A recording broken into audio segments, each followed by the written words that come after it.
আসসালামু আলাইকুম। C programming এর বাংলা ভিডিও টিউটোরিয়ালে আপনাদের সাথে আছে আমি ফাল্গুনী। গত টিউটোরিয়ালে আমরা অ্যারে সম্বন্ধে আলোচনা করেছি। আজকেও আমরা কাজ করবো অ্যারে নিয়ে, যাতে আমাদের অ্যারে সম্বন্ধে ধারণাগুলো আর একটু বেশি ক্লিয়ার হয়। তো চলুন শুরু করা যায়। একটা প্রজেক্ট খুলছি নতুন।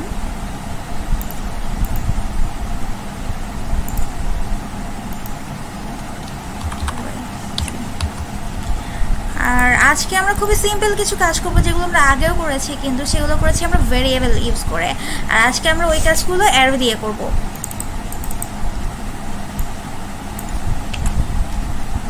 তো প্রথম যে কাজটা আমরা করব সেটা আমরা আগে অনেকবার করেছি, যে আমরা অনেকগুলো সংখ্যা ইনপুট নিয়ে সেগুলোর যোগফল বের করেছি। তো আজকে দেখি অ্যারে দিয়ে সেটা করার চেষ্টা করি। আমি প্রথমে একটা সংখ্যা ইনপুট নিচ্ছি, ইন্টিজার n, যেটা হচ্ছে আমরা কয়টা সংখ্যা ইনপুট নিব সেই সংখ্যাটা।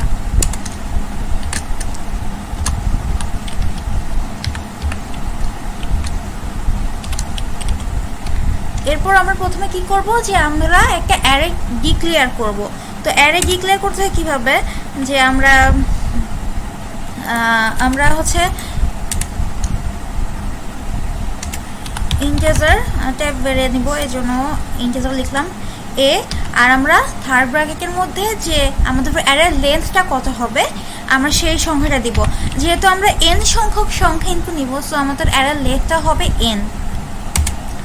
এরপর আমরা একটা ফর লুপের সাহায্যে অ্যারের এলিমেন্টসগুলো ইনপুট নিব। আমি আগেও বলেছি যে আমাদের অ্যারের ইন্ডেক্সিং শুরু হবে 0 থেকে, এই জন্য আমি আইয়ের ইনিশিয়ালাইজেশন করছি 0 দিয়ে। আর একটা কতক্ষণ চলবে n পর্যন্ত ফর লুপটা। ওকে, ইনপুট নিচ্ছি।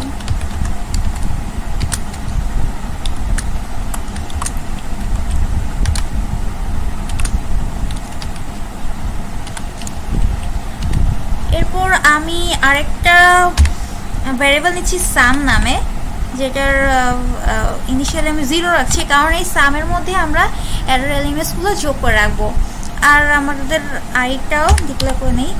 আচ্ছা, তো এখন আমি লিখব সাম is equal to some plus A I, অর্থাৎ আমরা যেই এলিমেন্টটা নতুন ইনপুট নিব অ্যারেতে, সেই এলিমেন্টটা আমাদের সামের পূর্বের ভ্যালুর সাথে যোগ হয়ে সামের ভিতরে বা স্টোর হবে।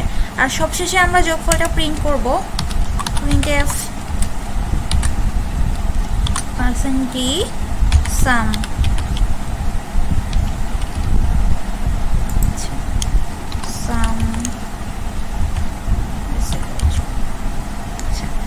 রান করে দেখি।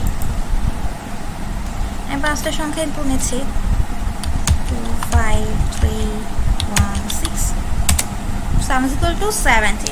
ওকে, আচ্ছা, আমরা সেকেন্ড যে কাজটা করব সেটা হচ্ছে আমরা একটা অ্যারে নিব এবং আমরা আরেকটা সংখ্যা ইনপুট নিব এবং চেক করে দেখব যে ওই সংখ্যাটা আমাদের অ্যারের এলিমেন্টসগুলোর মধ্যে আছে কি নাই, এবং যদি থেকে থাকে তাহলে কোন পজিশনে সংখ্যাটা আছে। আমি ম্যানুয়ালি প্রথমে একটা অ্যারে নিয়ে নিচ্ছি, তাহলে বুঝতে সুবিধা হবে। আচ্ছা, আমি একটা অ্যারে নিচ্ছি, ইন্টিজার এ। আমি 5টা এলিমেন্ট নিচ্ছি। সেকেন্ড ব্র্যাকেটের মধ্যে আমি নিলাম 3 5 1 7 আর 9। এরপর আমি কি করব, যে আমি আরেকটা ভ্যালু নিব,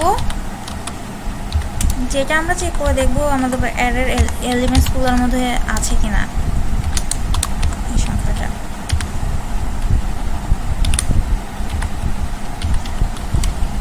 ওকে, তো আমি কি করব, যে আমি তো একটা ভ্যালু নিয়ে আছি এবং আমি অ্যারের প্রথম থেকে শেষ পর্যন্ত একটা লুপ চালাবো, যে অ্যারের প্রথম থেকে শেষ পর্যন্ত যে এলিমেন্টসগুলো আছে সেগুলোর সাথে সে চেক করে দেখবে যে আমাদের যে ভ্যালুটা আছে এটা 3-এর সাথে মিলে কিনা, যে ভ্যালুটা আছে এটা 5-এর সাথে মিলে কিনা।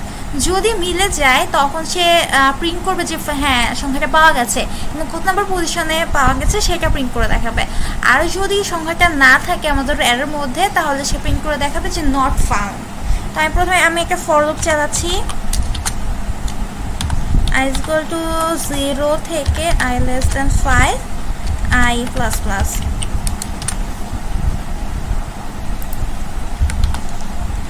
আচ্ছা, এখন লিখব যে if value is equal to ai, তাহলে সে কি প্রিন্ট করবে?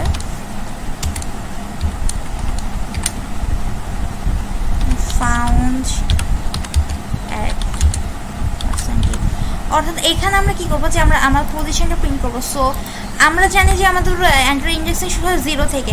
সো এইটার এই 3 নম্বর পজিশন যেটা, এটার ইন্ডেক্স হচ্ছে 2। সেক্ষেত্রে আমাদের পজিশনটা হবে আমরা তাহলে যদি আমি 1 খুঁজতে চাই তাহলে 1 এর ইন্ডেক্স হবে 2। সো আই এর ভ্যালু হবে এখানে 2। সো পজিশনটা অবশ্যই আমাদের ইন্ডেক্সের থেকে 1 বেশি হবে। সো আমি এখানে দিব i প্লাস 1 পজিশনটা প্রিন্ট করার জন্য। আর যেহেতু আমরা সংখ্যাটা পেয়ে গেছি, সো আমাদের প্রোগ্রামটা চালানোর আর কোনো প্রয়োজন পড়ে না। এর জন্য আমি দিয়ে দিব রিটার্ন 0 এইখানে, যাতে আমাদের প্রোগ্রামটা বন্ধ হয়েছে এখানে। আর যদি আমাদের অ্যারের এলিমেন্টসের সাথে না মিলে, আমি এখানে দিব এলস কন্টিনিউ, অর্থাৎ আমাদের যেমন চেক করে দেখবে যে আমাদের ভ্যালুটা 5 এর সাথে মিলে কিনা। যদি না মেলে সে আবার এখানে রিটার্ন করবে এবং সে নেক্সট এক্সিকিউশনটা সম্পন্ন করবে, এর জন্য কন্টিনিউ। আর যদি আমাদের এলিমেন্টসটা না পাওয়া যায় তাহলে লাস্টে আমরা প্রিন্ট করব যে নট ফাউন্ড। আচ্ছা, আর তাহলে আমাদের এলিমেন্টসগুলো কী কী আছে, আমি এবার ইনপুট দিব 7, হ্যাঁ, যাতে এখানে কি সমস্যা, সেমিকোলন।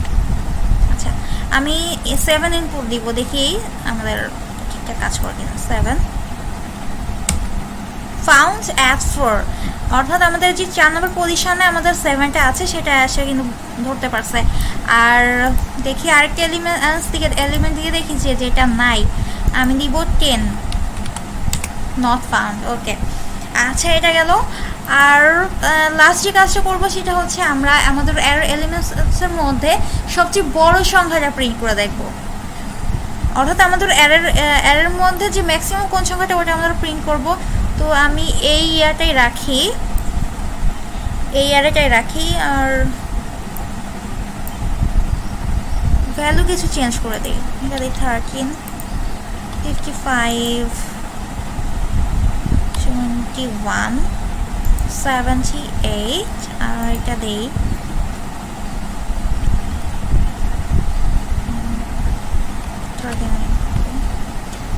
আচ্ছা, আমি একটা ভেরিয়েবল নিয়েছি ম্যাক্স নামে। তো ম্যাক্সের ভিতর প্রথমে কি থাকবে? ম্যাক্সের ভিতর প্রথমে থাকবে যে আমাদের অ্যারের ফার্স্ট এলিমেন্টটা, অর্থাৎ A0। এরপর আমি একটা ফর লুপ চালায় চেক করব যে আমাদের নেক্সট, আমি দেখাচ্ছি এটা আজকাল 1 থেকে শুরু করব, কারণ আমি তো অলরেডি জিরো ইন্ডেক্সের ভ্যালুটা ম্যাক্সের মধ্যে রেখে দিয়েছি। সো ওটা চেক করার আমাদের কোনো প্রয়োজন নাই। 5 আর i প্লাস প্লাস। এখন আমি চেক করব যে আমাদের যে ম্যাক্সের ভিতরে যে ভ্যালুটা আছে, মানে অর্থাৎ বা আমাদের অ্যারের যে ভ্যালুটা, এটা আমাদের ম্যাক্সের থেকে বড় কিনা।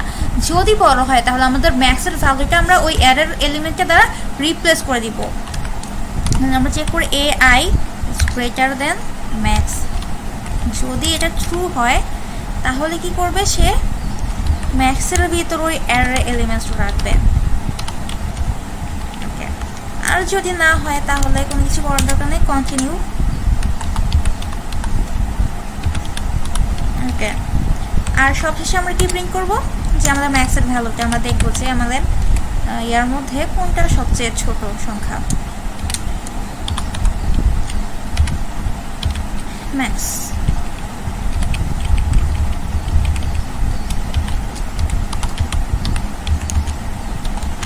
ওকে, রান করি। Maximum is equal to 78। এই যে আমাদের 78 কিন্তু সবচেয়ে বড় সংখ্যা। আর একইভাবে আমরা কিন্তু মিনিমামটাও বের করে ফেলতে পারি। আমরা কোন জায়গায় গুলোতে চেঞ্জ করব,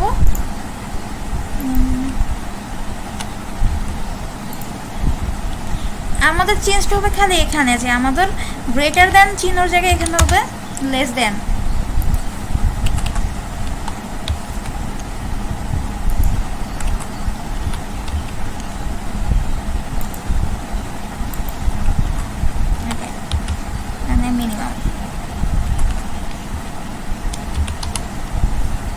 প্রিন্ট করে দেখি। মিনিমাম ইজ ইকুয়াল টু 13, দেখি আমাদের মিনিমাম আসলে 30 কিনা। হ্যাঁ, আমাদের minimum is equal to 13। So আমরা কি শিখলাম আজকে, যে আমরা একটা অ্যারের এলিমেন্টসগুলো যোগ করে সেটার যোগফল প্রিন্ট করতে পারলাম। এরপর আমরা যে এর মধ্যে কোনো একটা এলিমেন্টস আছে কি নাই, আর থাকলে কোন পজিশনে আছে সেটা প্রিন্ট করলাম। এরপর অ্যারো এলিমেন্টসের মধ্যে যে কোনটা সবচেয়ে ছোট সংখ্যা, সবচেয়ে বড় সংখ্যা, এগুলো প্রিন্ট করে ফেললাম। সো আশা করি আগের দিনের থেকে আরেকটু বেশি ক্লিয়ার হয়েছে আজকে আমাদের অ্যারে সম্বন্ধে যে ধারণাগুলা। তো আজকের টিউটোরিয়াল এই পর্যন্তই, দেখা হবে পরবর্তী টিউটোরিয়াল। আর অবশ্যই আমার চ্যানেলকে সাবস্ক্রাইব করতে ভুলবেন না। আল্লাহ হাফেজ।